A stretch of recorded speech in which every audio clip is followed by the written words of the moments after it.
Assalamualaikum warahmatullahi wabarakatuh. Waalaikumsalam warahmatullahi wabarakatuh. Apa kabarnya hari ini? Alhamdulillah. Luar biasa. Allahu Akbar. Ada yang nggak masuk? Hadir. Oke, hari ini kita akan masuk ke sistem reproduksi pada manusia. Oke, semua makhluk hidup, terutama manusia, itu pasti punya yang namanya sistem reproduksi. Karena apa? Karena sejatinya insting makhluk hidup itu pasti akan mempertahankan rasnya atau keturunannya. Itu adalah insting dari semua makhluk hidup. Oke, hari ini kita akan mempelajari yang pertama tentang organ reproduksi pria wanita itu seperti apa sih. Yang kedua adalah pubertas, menstruasi, kehamilan itu apa sih? Ketiga adalah bagaimana cara kita menjaga kesehatan reproduksi. Dan yang terakhir adalah sikap-sikap kita menghargai diri sendiri dan orang lain, apalagi yang berkaitan tentang reproduksi. Oke, coba pertama. Oke, pernahkah kalian memperhatikan perubahan pada masa remaja kalian? Oke, mengapa laki-laki dan perempuan mengalami perubahan yang berbeda? Hormon dan gender. Oke, hormon sama? Oke. Kemudian, bagaimana cara kalian menjaga kesehatan organ reproduksi kalian? Jaga kebersihan, pola makan, pola tidur. Oke, kita masuk yang pertama, itu adalah organ reproduksi pada pria. Nah, organ reproduksi pada pria itu ada beberapa jenis. Yang pertama itu ada testis, posisinya di sini, atau telur. Dia fungsinya apa sih? Fungsinya untuk menghasilkan sperma. Oke, sperma. Kemudian dari testis ini dia masuk ke epididymis. Epididymis itu di sekitarnya sini. Fungsinya apa? Untuk mematangkan sperma. Jadi epididymis ini ketika menerima sperma dari sini itu belum matang, sehingga dia di sini dimatangkan dulu. Kemudian disalurkan ke pasteurisasi. Pasteurisasi itu adalah saluran ini masuk ke kantong semen. Kemudian dia keluar lewat penis. Penis itu adalah alat reproduksi luar pria. Kalau uretra itu adalah saluran dalamnya.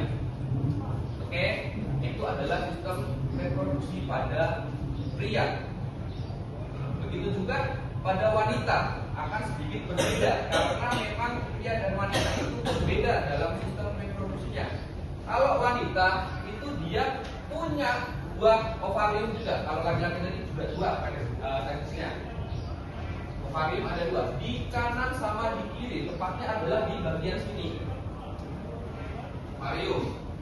Oke, ovarium itu menghasilkan ovum atau sel telur. Kemudian sel telur setelah masak dia akan masuk ke tuba fallopi. Tuba fallopi ini, saluran ini. Dan dia menunggu di sini sel telurnya. Dia nggak masuk lagi dulu. Dia menunggu di sini, menunggu sel sperma. Kalau sel spermanya ada, datang dia ke sini ketemu, itu baru terjadi yang namanya fertilisasi. Oke. Dan ini adalah rahim. Kemudian di sini ada cervix. Pernah dengar kanker cervix?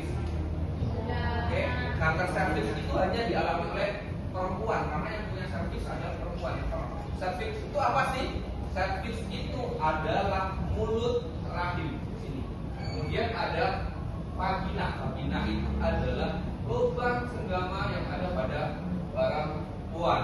Nah, itu adalah dua perbedaan antara laki-laki sama perempuan. Oke, selanjutnya apa sih hubungannya dengan pendidikan kesehatan reproduksi atau KESPRO? Hubungannya itu adalah di masa-masa seperti ini, pubertas. Di mana pubertas itu perubahan fisik, emosi, mental, semuanya berubah. Yang dari anak-anak masuk remaja.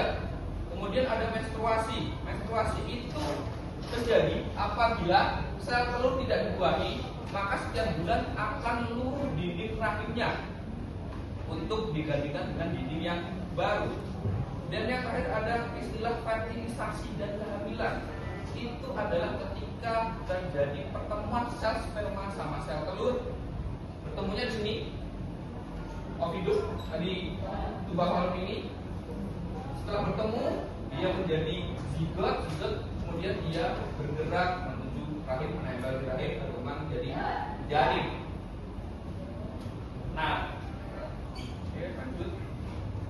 Di pendidikan kesehatan reproduksi itu apa sih hubungannya dengan sistem reproduksi yang kita pelajari di IPA atau ilmu pengetahuan alam? Yang pertama adalah cara kita menjaga kebersihan organ reproduksi. Dengan cara apa? Minimal kita itu ganti celana dalam 2 kali sehari. Cara kita menjaga yang paling gampang. Setelah itu menjaga kelembapan, jangan sampai lembab di area situ. Karena apa? Kuman-kuman itu sangat suka di tempat yang lembab. Oke.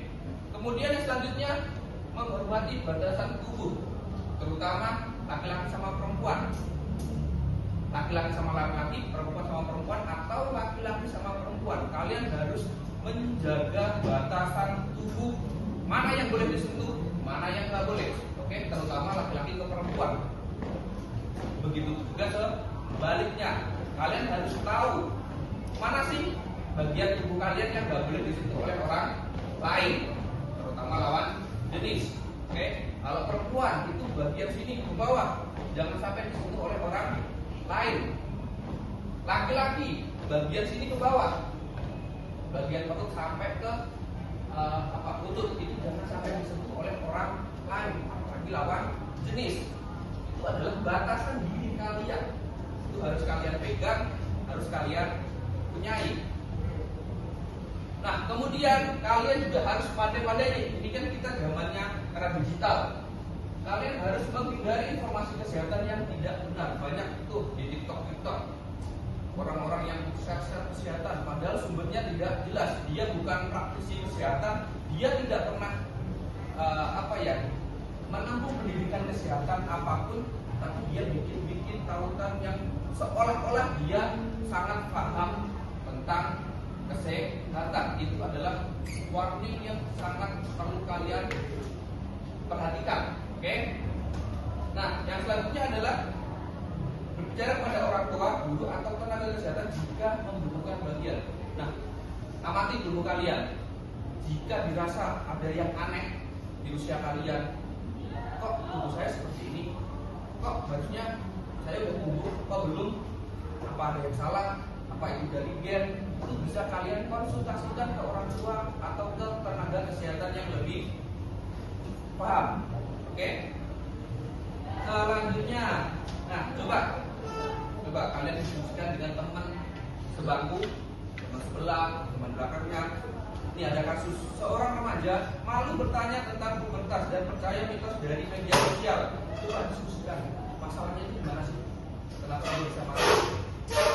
Informasi apa yang benar sih? Seharusnya informasi dari mana yang seharusnya kita dapatkan? Kemudian solusi yang tepat gimana? Coba saya kasih waktu 1-2 menit, silahkan diskusi dengan teman sebelahnya, teman belakangnya, teman belakangnya. Ayo silakan diskusi. Yuk silakan diskusi ke belakangnya, depannya. Oke.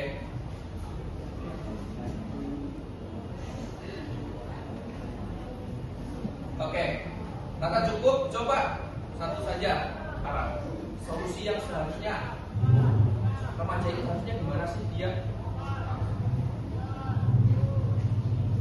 Oke, gimana coba? Boleh? Gimana? Iya.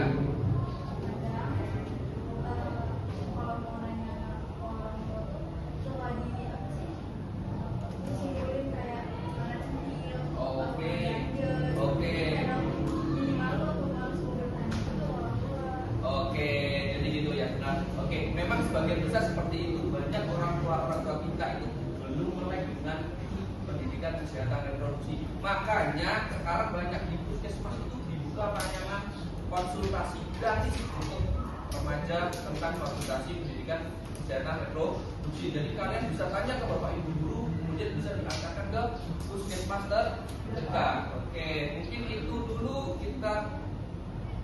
rangkum untuk pertemuan hari ini. Yang pertama, pubertas itu adalah proses yang sangat normal. Semua manusia itu pasti mengalami yang namanya masa pubertas. Yang kedua, organ reproduksi itu memiliki fungsinya masing-masing, jadi harus dijaga sangat baik. Yang pria fungsinya sendiri, yang wanita fungsinya sendiri, jadi tidak sama. Cara menjaganya pun juga tidak sama, lebih sensitif yang perempuan.